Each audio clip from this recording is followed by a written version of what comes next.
Hi everybody, it's Wednesday, January the 23rd, 2008. Thanks for stopping by.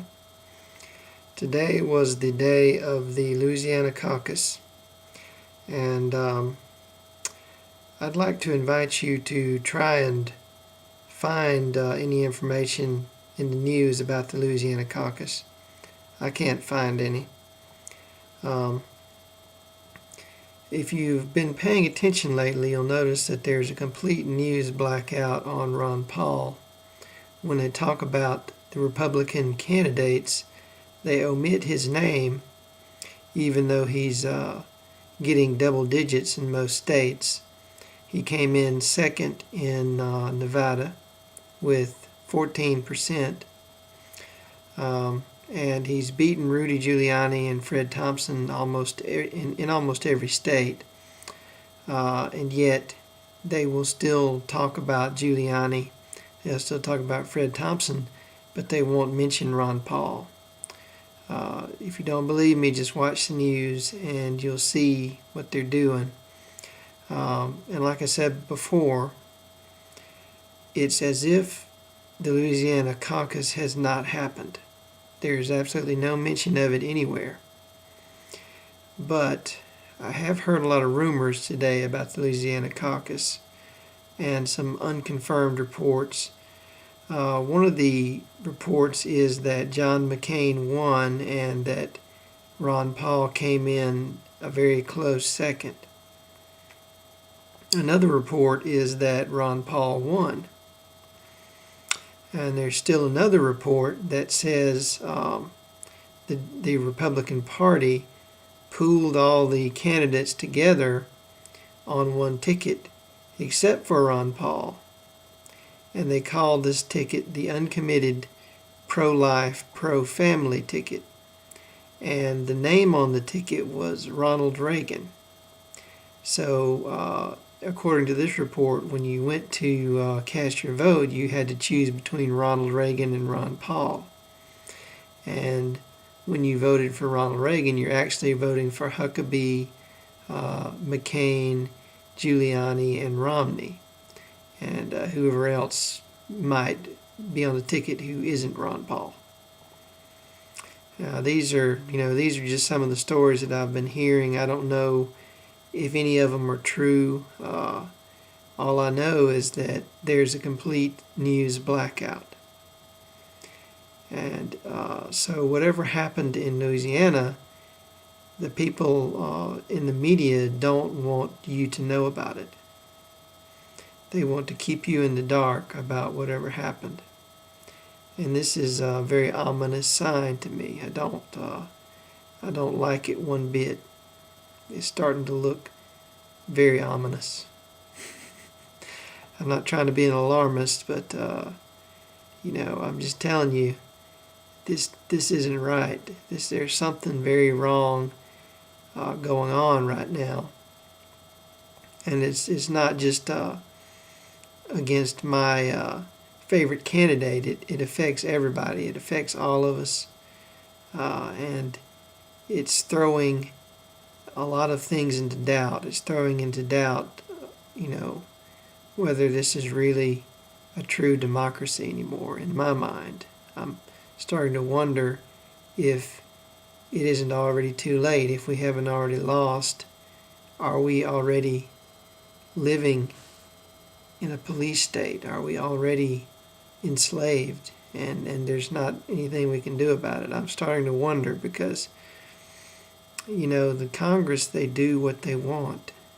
And we have to fight and mount campaigns to fight every bill that they try to pass, because every bill they try to pass is against us.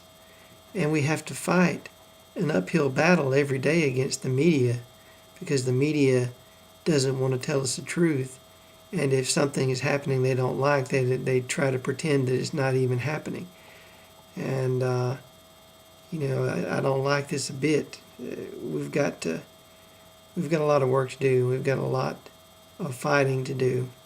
It's starting to look like to me. And what happens if Ron Paul loses? What happens if things stay the way they are? Well, there's going to be an economic collapse.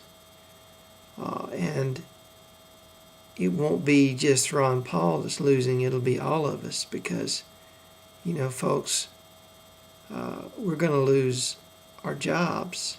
We're going to lose our houses. We're going to lose the money in our bank accounts, or we'll still have it, but it won't be worth anything. What happens when a currency crashes?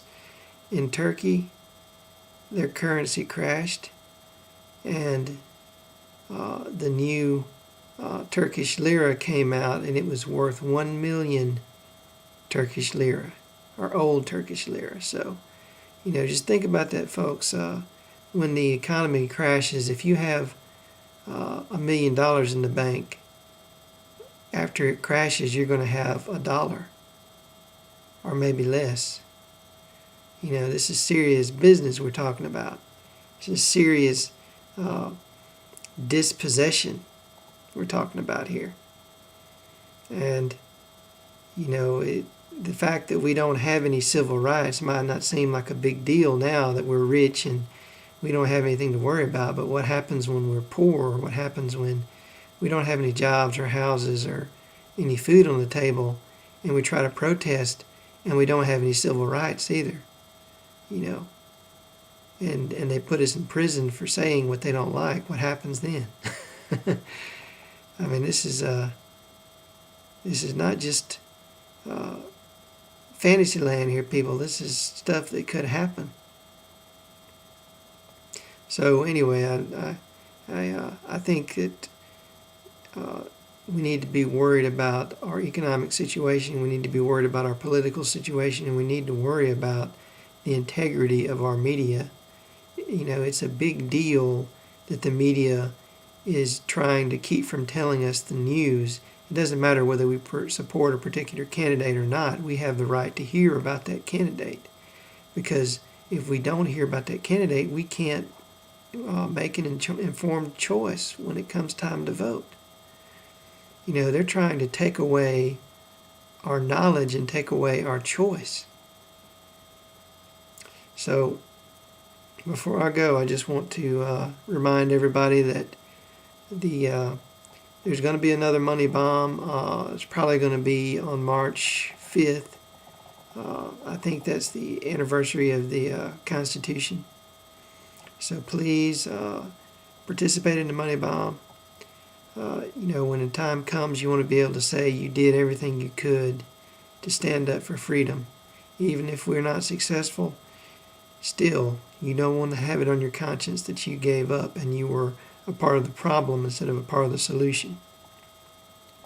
And finally, the blimp this is the last day, folks. If you want to see the blimp to continue flying, you need to donate to them today, not tomorrow, today. Because if you don't, the blimp is going to be grounded. They'll have to pack it in because they just didn't get enough money, and that would be really a shame because they don't really need that much money. Maybe $130,000 is all they need, and we've raised $6 million in one day, people. We can do this. This is nothing, and I guarantee you, if the blimp is grounded because we didn't finance it, we're going to hear about it on Fox and Friends. They'll be shoving it in our face on Hannity and Combs and CNN and Glenn Beck, and we'll be hearing about it for the next month. So don't let that happen, people. Don't give them a chance to laugh in your face and point their finger at you and call you fringe and call you a conspiracy theorist and call you a loser. Let's show these people that we can do this and we can get our man elected with or without their help. Thanks a lot for listening.